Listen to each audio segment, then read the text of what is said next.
এত রক্ত দেখেছি, মানে এখন সেই ভয়টা না আর কাজ করছে না যে কি আর করবে, হয়তো মরেই যাব। মরি না, সমস্যা কি, আমার ছোট ভাইও তো মরেছে। প্রতিবাদটা হচ্ছে আসলে আমি সবসময় একজন শিল্পী হিসেবে শান্তিপ্রিয় পারফরমেন্স আর্ট করি, বা আমার শিল্প সবসময় একটা শান্তির বার্তা দেয় বা সুন্দর স্বপ্ন, সুন্দর পৃথিবী দেখানোর চেষ্টা করে। সেই জায়গা থেকে বর্তমান পরিস্থিতিতে হচ্ছে আমাদের যেই সমসাময়িক অবস্থাটা, সেটাতে আসলে আমাদের ভাইদের, আমাদের ছোট ভাইদের যে রক্ত গেল শহীদদের, সেই রক্ততে আসলে আমার সেই সাদা আভূষণ সেটা হচ্ছে রঞ্জিত হয়ে লাল হয়ে গেছে। আর সেই যন্ত্রণাটা আসলে আর নিতে পারছি না আমরা। তো সেটাই হচ্ছে আমাদের পারফরমেন্সের বিষয় ছিল। আসলে আমরা সেই শহীদদের রক্ত আসলে বৃথা যেতে দিতে চাই না।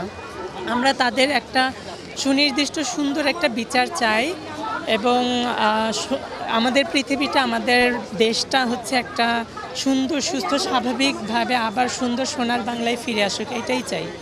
আচ্ছা, আপনি যে এই আন্দোলনে অংশ নিলেন বা আপনি পারফর্ম করলেন, আপনার এবং অনেকেই বলছিল যে বিভিন্ন শঙ্কার কথা, আপনার ভিতরে কোনো ভয় বা শঙ্কা কাজ করছে কি না?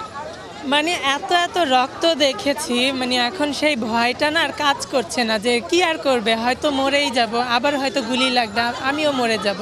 মরি না, সমস্যা কি, আমার ছোট ভাইও তো মরেছে, আমিও মরলাম।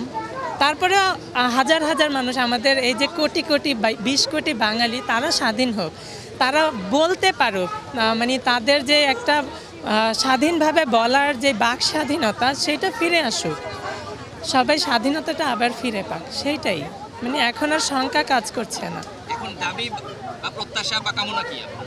এই তো কামনা তো আমার সেই সুন্দর একটা সোনার বাংলার, যেখানে সবাই স্বাধীনভাবে থাকতে পারবে, আমাদের বাক স্বাধীনতা থাকবে, আমরা যেন বলতে পারি আমরা আমাদের দাবি কেন চাইতে পারবো না। একটা যৌক্তিক দাবি চাওয়ার অধিকার সবার আছে, তো সেটা আমরা চাইতেই পারি।